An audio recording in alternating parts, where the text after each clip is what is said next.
Hello retro fans. This is indeed part 6 of my How I Work series, and I'm trying to keep the momentum, and therefore there is already the next episode. And as I have promised or announced in the previous episode, this episode is all about controlling OBS. And what I mean with this is, in the last episode, I was showing that if you're going to combine a couple of inputs / sources in your scenes, and if you want to have different arrangements and of all that stuff, then you come up with a lot of different scenes, and this becomes a little bit overwhelming over the time. And therefore, especially if you are in live production, then you need a very quick, intuitive and flexible way of controlling, switching between the scenes, for example, muting sources and all that things. And therefore I went through a couple of changes over the time. So I started with normal mouse controlling OBS, clicking on scenes and all that stuff, and then I found this a very uncomfortable way and a pretty confusing way over the time, especially when the list of scenes becomes longer and longer.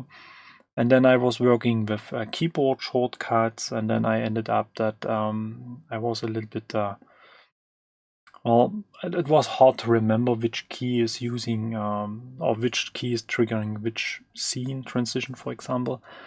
And then I found another way, and finally I ended up with a standard, let's say, a Stream Deck. And in this episode, I will show you the differences between the systems and how to configure the systems, and what are the benefits and what are the downsides of the different solutions I'm going to present today.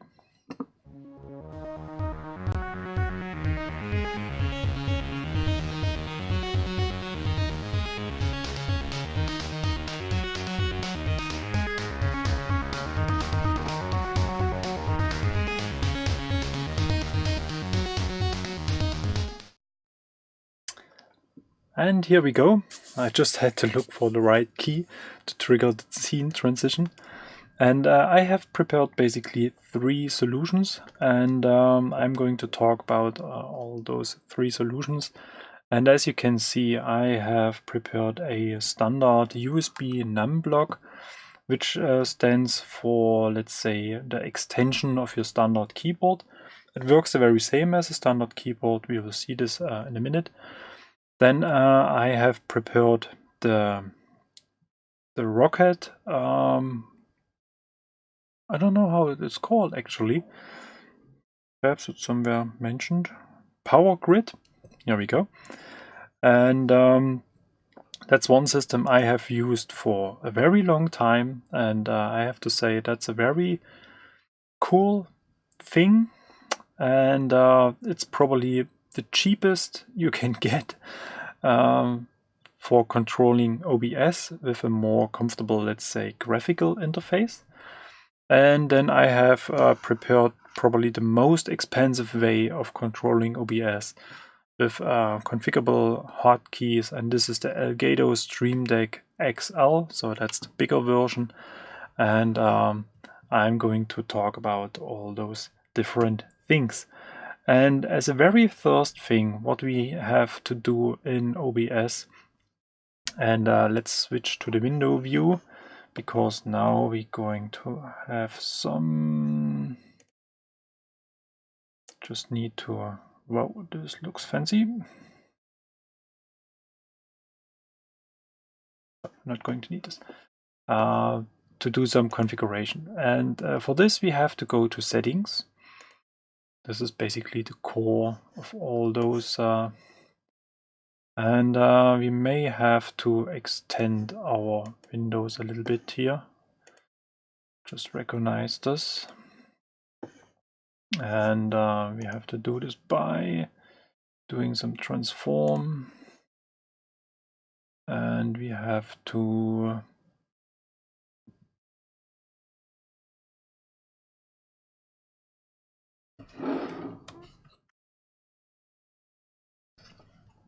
extend this a bit. So, and perhaps we need this to have this a little bit wider.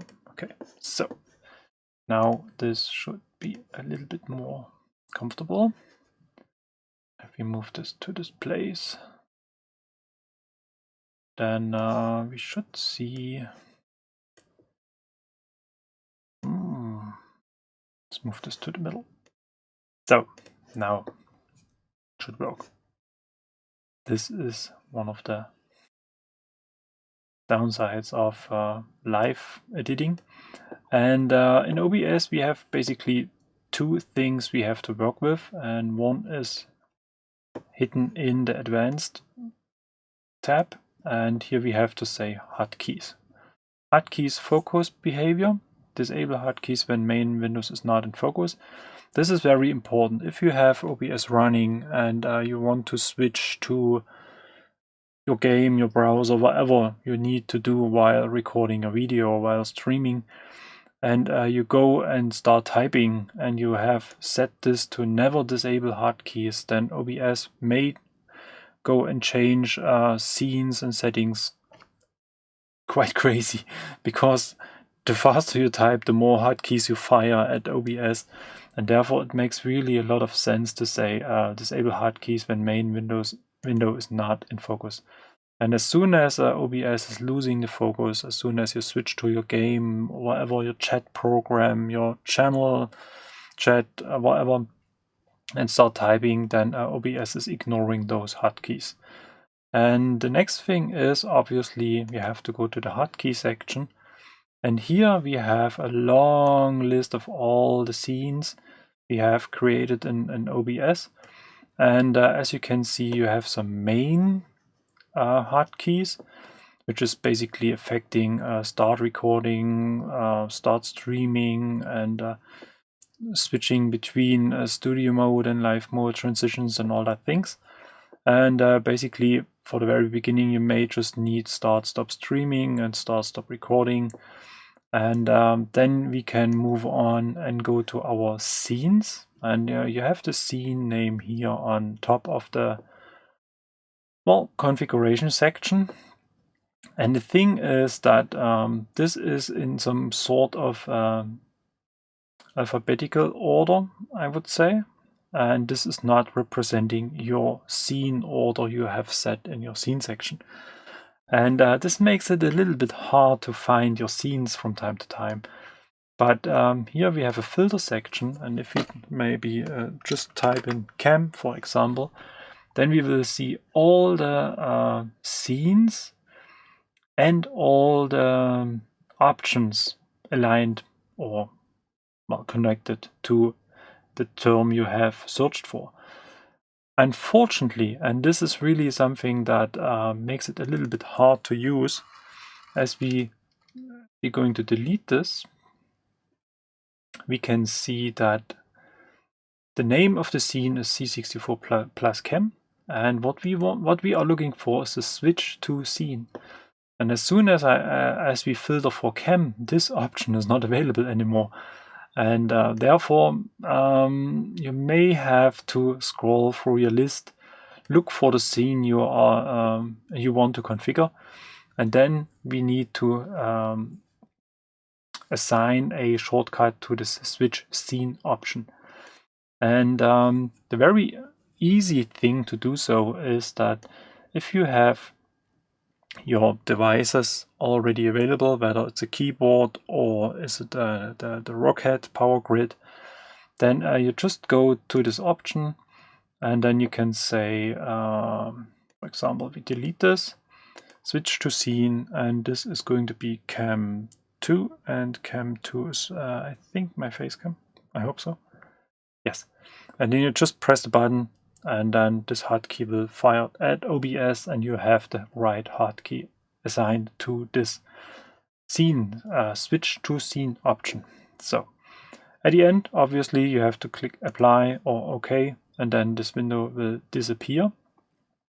And this is basically the very same for applications or keyboards or something like this that really using simple hotkeys. And what I was talking about at the beginning is that this numpad acts like an extension to your keyboard. So you can use your keyboard with Alt, Shift, Control, whatever key combinations to assign hotkeys to OBS. And you can use your a numblock like this, and then you simply press the keys. And depending on the numblock and depending how you configure this in Windows, you may end up with some very strange key, well, functions, whatever you want to call this. I'm a little bit off. So even if this is a numblock, it may send the additional options like end, page down, page up, and something like this.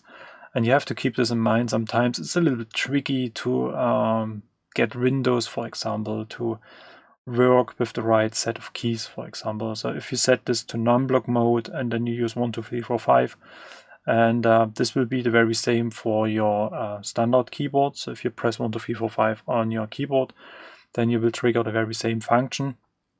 Because for a numblock, it is not possible to assign additional keys like Alt or Control or something like this, because it's not existing on the numblock. So you may ask, what's going to be the benefit of using a numblock? The cool thing is that usually you are not going to use this as a standard typing device, for example. And you can get a, let's say, a label printer or just some adhesive tape you just put on the keys, and then you make some notes on the keys, or you print little pictures or something like this, and just stick this to your keys so that you have some kind of graphical representation of what you are going to change to. And this is very comfortable, very compact. You can just detach this, move it away if you're not going to use this. You can put this in any place where it's really comfortable for you, whether you're going to use this with your left or with your right hand. And those devices are really cheap. So this is probably one of the cheapest solutions if you're not looking for fancy icons or something like this. And if you just browse through YouTube and check people who are streaming their, let's say, work, for example, you may find some people using the numblock, for example, for streaming, because it is a very easy to set up solution, and it works pretty fine and reliable. I mean, you have to stick to the number of keys you have available here, so it is kind of limited. And if you have very complex OBS setups, then you may run out of keys. But well, that's one thing. But on the other side, I mean, there is probably no limit of attaching more than one numblock. It is just a question whether all they send the very same key codes, or if they are able to distinguish between the different numblocks. That's something I haven't tested so far. So this is something I have used at the very beginning. It works quite fine. So with the press of a button, we can switch to different scenes. And this is indeed a pretty nice feature. And then I run into the problem that I had, just have to check which one, this one, that I was running out of keys, and especially at the beginning of my, let's say, OBS experience, I was changing my scenes a lot. So almost every week or something like this, I was reconfiguring my scene setups, and I was rearranging the buttons and the hotkeys, and this was pretty confusing, but it was some kind of a learning experience. It was some kind of search for the best comfortable solution, so to say. And I got a little bit annoyed of this, and so I was looking to I was looking for a new way to control OBS. And the first thing I found on the market was basically the concept of the Stream Deck. But at this time, I was not really willing to pay the money for the Stream Deck. I mean, This Elgato stuff is pretty nice, but as you may know, it is pretty expensive as well. And if you do not earn money with your streaming or something like this, if it's just some kind of hobby, then you really consider, is this adding so much value to my channel? Or is it perhaps better to buy a new camera or something like this, or to buy new stuff I'm going to present on my channel? So the decision to go for the Stream Deck was a little bit hard for me. And I was looking for a different solution. And fortunately, I found this Roccat Power Grid. Yep, Power Grid. And this is basically developed to control in-game settings. So this Roccat is a gaming controller company, so to say. And they have released a Windows application as well as a tablet Android application. I'm not sure whether this is available for the iPads. Something you may have to check. But on Android, it is working quite fine. And I have used this old Lenovo Yoga tablet, which was some kind of leftover device. And this provides a pretty nice size. And the cool thing is that you can even configure more than one page with hotkeys. And the nice thing is that you can create quite huge buttons. So, and as you can see, basically the app is meant to be worked in this way. And now we can read all that stuff because they were aiming for mobile phones. So if you have a standard mobile phone, then you may control it in this way. But I was looking for something that's a little bit bigger so that I can easily spot the icons I have created. And there's actually no way to force the application to a landscape mode. And this makes it a little bit limited in application, but you can create your own icon sets. You can turn them around, and then you may have a 90-degree rotated icon set, and then you can work in this way. But I have this on my left-hand side, usually on this side. And if it is placed like this, I can easily read the icon text, so to say. And how is this working? So that's basically one thing. We can go over and switch to the window mode again. And then here we go and enable display capture and jump to the Roccat application.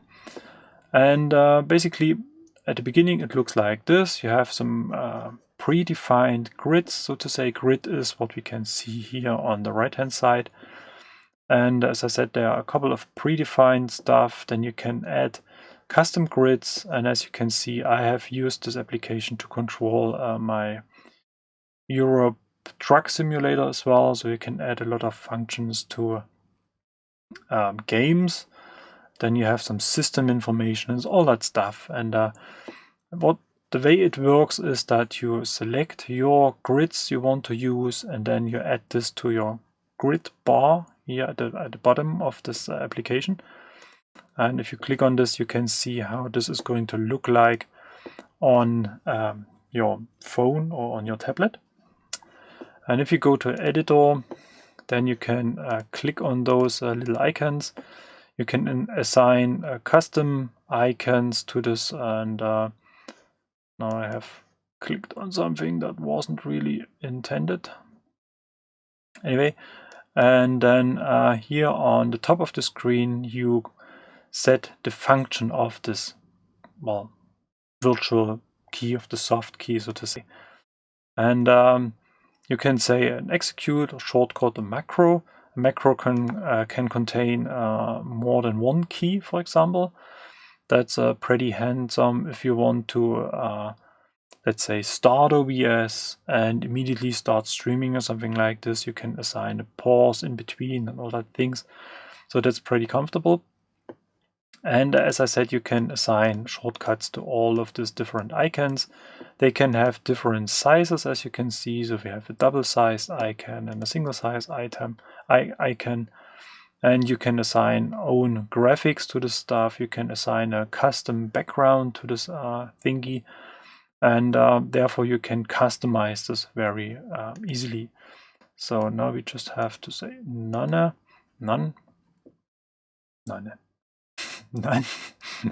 as background, and you can set this that the application is starting on logon automatically. Then you can say which device on your network is controlling this Roccat Power Grid. Since this is working over Wi-Fi, for example, you can set multiple devices to work with, and you can add even more grids. No, don't want to change something to your Power Grid application, and this costs some money. So I think it's 99 cents or something like this for additional grid. How do you want to call this? Grids? Yes, 4 additional grids, as simple as it is. And therefore you can easily switch between different functions, or you just use the application and then assign your grid you want to use to this grid bar if you want to avoid spending money for this. So, and basically, as I said, it is pretty simple. You define the hotkey here in the function setting, and then if we go and go back to our OBS and switch off this Windows capture and go to settings and go to hotkeys,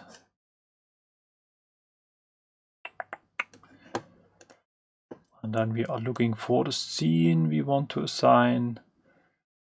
So cam and cam 2. We delete this, and then we just have to look for the right key, and then we press the key on our tablet, which can be seen right now, but well, you have to trust me. And then we say OK, and then if we press this on our tablet, then we can switch to the scene, so to say.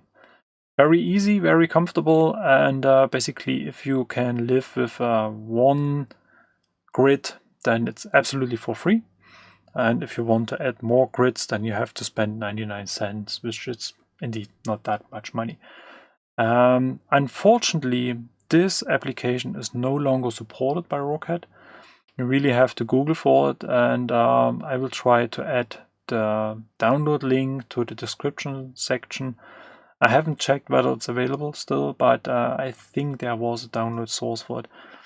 And yeah, as I said, it's no longer supported by Roccat, so you may have to keep in mind that this could disappear somewhere in the near future. So, and the last thing I'm going to talk about, let's get this a little bit out of the way, is the Elgato Stream Deck, and I have to tilt this a little bit because of the light I'm using on top of it. And as I said, this is the XL version, so let's zoom in a little bit, it's better to see. And you got 4x8 buttons, which is indeed a lot. And this makes it very, very comfortable to set up. And you can even add additional pages where you have additional controls for OBS. And the way it works, it is pretty similar. So you assign icons and functions to those buttons. And there's the Elgato configurator. Let's see whether we can handle this the same way as we did this with the Roccat thingy. So we have to enable display capture, and we switch to the Stream Deck application, and here we go. And here we can set different profiles. As you can see, I'm using this for different applications, and I'm using this OBS U64. The thing is, and we will see this in in a short moment. The function are assigned by, I'm not sure whether this is in German. This is a bit confusing. Anyway, by scene collection. So if you switch to a different scene collection, your Elgato Stream Deck won't work anymore. So you have to create a new scene and assign this to the new scene collection.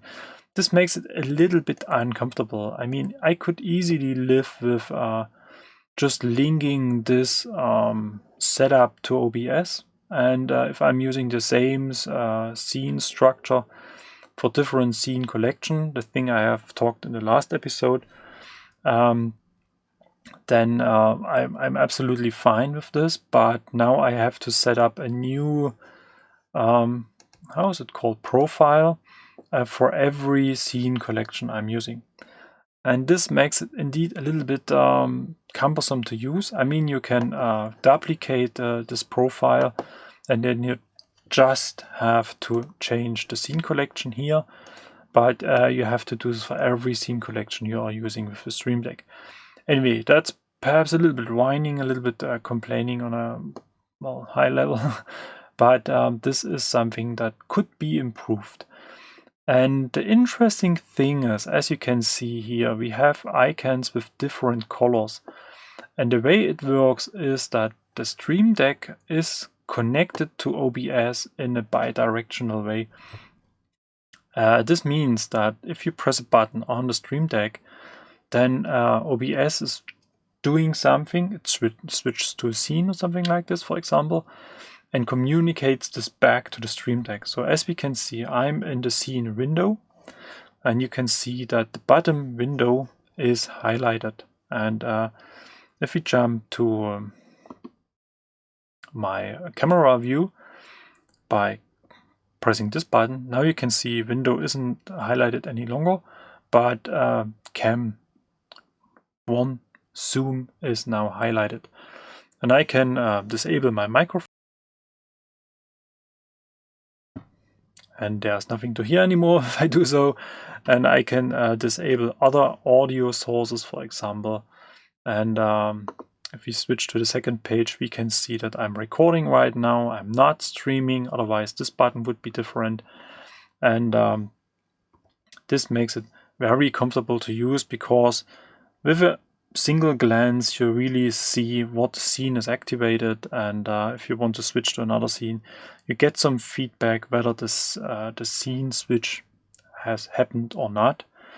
And if we go back to the window view, you can see that even in the configuration application, this highlighting is following as well. So if you press any buttons, if you switch scenes, the buttons will change.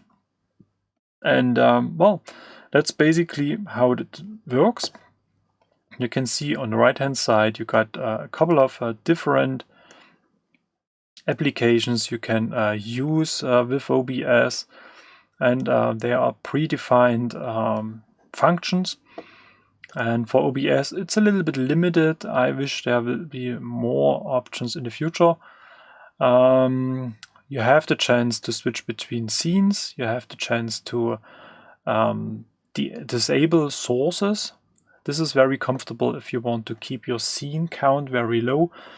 And if you want to have, let's say, just a few scenes with a couple of sources, and you just enable disable sources, for example, something I have talked in the last episode as well. So I could create one scene with all my inputs, and then I'm just using the scene and disable the inputs / sources. But this makes it a little bit limited, because if you have different arrangements, for example, it makes sense to switch scenes. But this really depends on the way you want to work. And then you have some audio functions, like the buttons here on top, where you can mute or unmute your audio sources. Then record or not record. I have no idea why this app is in German. There must be some way to configure this somewhere. It's indeed a bit strange.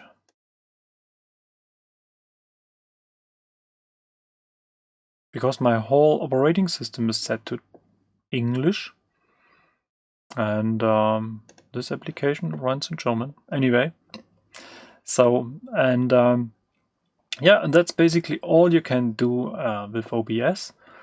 And what I'm looking for is, for example, that you not just mute audio sources. So I'm sorry.